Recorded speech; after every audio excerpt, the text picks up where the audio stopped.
They arrested me for murder, but the man who planned everything was my best friend. Ethan and I grew up on the same block. We shared meals when there was nothing to eat.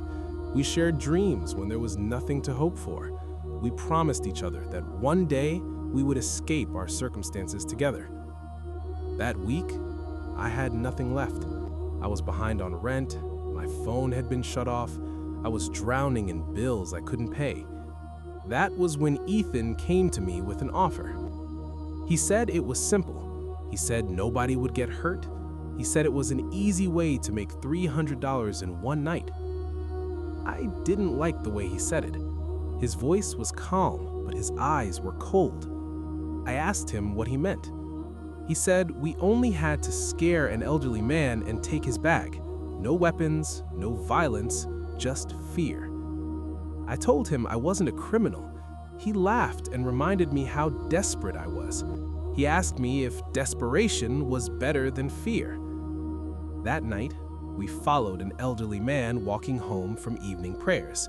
He moved slowly, holding a small bag. The street was quiet, too quiet. My heart was racing. I wanted to turn back, but Ethan whispered that it was too late to change our minds. As we got closer, the man noticed us. He turned around suddenly. Fear crossed his face. Ethan shouted for him to stop. The man panicked and tried to run. He slipped. His head hit the pavement. Everything went silent. I rushed to him and called out, "Sir, please get up. Please get up." He didn't move. I checked for a pulse. There was nothing. My hands were shaking. My legs felt weak. I told Ethan we had to call for help. Ethan grabbed my arm and pulled me away. He said if we stayed, we would both go to prison. He said there were cameras everywhere.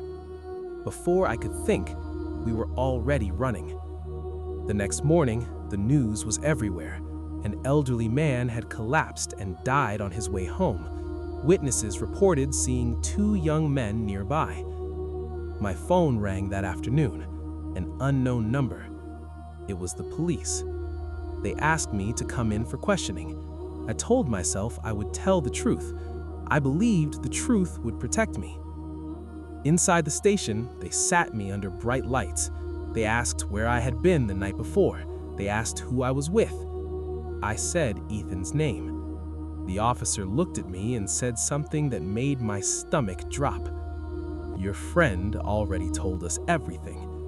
I asked what he told them. They said Ethan claimed I planned the attack. He said I pushed the man. He said he tried to stop me. My chest tightened. I couldn't breathe. The person I trusted most had blamed me to save himself. They put handcuffs on me and locked me in a holding cell. For 3 days, I sat on a cold bench, replaying that night in my head. I kept asking myself how desperation turned into this, how loyalty turned into betrayal. On the 4th day, a lawyer came to see me. He said the medical report changed everything. The man hadn't died from the fall alone. He had an undiagnosed heart condition. The shock triggered his collapse. The charges against me were dropped.